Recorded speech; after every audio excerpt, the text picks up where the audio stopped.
They could never tell us who planted the pipe bombs on January 6th. They could never tell us who leaked the Dobbs opinion, and they could never tell us who put cocaine at the White House. But they sure had time for a lot of other things.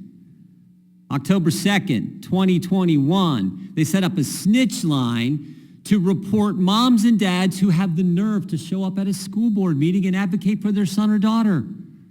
On September 23rd, 2022, 10 unmarked cars pull up to Mark Houck's home, arrest him in front of his wife and 7 children. And what did he do wrong?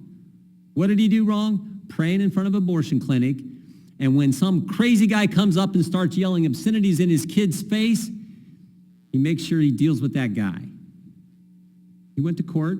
The jury found him not guilty. On November 18th, 2022, the chairman talked about this.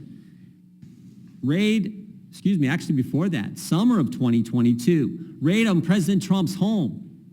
President Trump's attorney said, you can come. They were working with him. No. We got to do a raid. We had actually Mr. Stephen D'Antuono, head of the Washington field office, tell us how wrong that was, how they broke all kinds of protocol. 2 months later, Mr. Garland appoints Jack Smith as special prosecutor. And as the chairman pointed out in his opening statement, the lead prosecutor, Jay Bratt, used the promise of a judgeship to try to pressure one of the defendant's lawyers.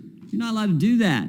We're going to talk to Mr. Bratt at some point in this committee. We'll have him in for a deposition. January 23rd, 2023, FBI Richmond field office issues a memorandum where it says, if you're a pro-life Catholic, you might be a domestic violent extremist. Can't tell us who put cocaine at the White House, but you can call Catholics extremists. Spring of 2023, 2 brave whistleblowers come forward and tell us about the sweetheart deal that David Weiss was trying to do for Hunter Biden. Of course, those guys' reward for coming forward as good, brave whistleblowers was to have their security clearances taken from them and be retaliated against. 6:01 a.m., March 19th, 2024, Brian Malinowski, Little Rock, Arkansas, highest paid official in the Little Rock government, runs the Bill and Hillary Clinton Airport. 6:01, all these folks show up in the morning. First thing they do is put tape on the doorbell cam, and they're coming after Mr. Malinowski, a warrant, search his home, because they believed he had sold 6 guns that he wasn't supposed to sell. 6:01, tape on the doorbell cam. 53 seconds later, Brian Malinowski shot in the head, later dies. They could have handled that. So, the SWAT team and everything else, just talk to his lawyers. You could have, all kinds of ways you could have handled that to avoid the terrible outcome. We had Brian Malinowski's spouse here last Congress. His lawyer testified. Tragic story because of this Justice Department, the previous Justice Department, the way they handled things. And don't forget,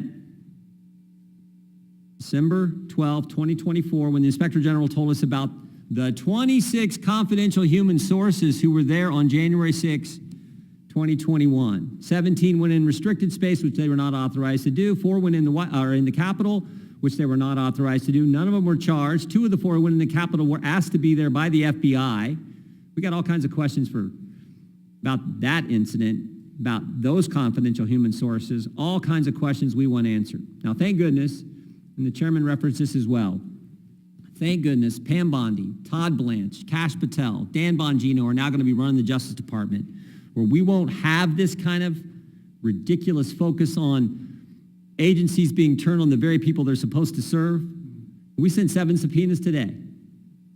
7 subpoenas that we sent asking for information about all these issues. We want everything you got so the American people have answers. Maybe it's not as bad as I think, but one thing I've learned in my time in Congress with these investigations, every single time, the only thing we get wrong is it's always worse than we thought. It is always worse than we thought. So maybe I'll be proven wrong this time, but we're going to get that information. I think the date's March 7th. They're supposed to have this information back to us. So I want to thank the chairman and the good work I know he's going to do this Congress, the great work he's done on our committee for having this hearing, taking a look back at what we saw from this ridiculous previous Justice Department and the good work I think we're going to see from the folks who are now running that critical department and agency. With that, I yield back.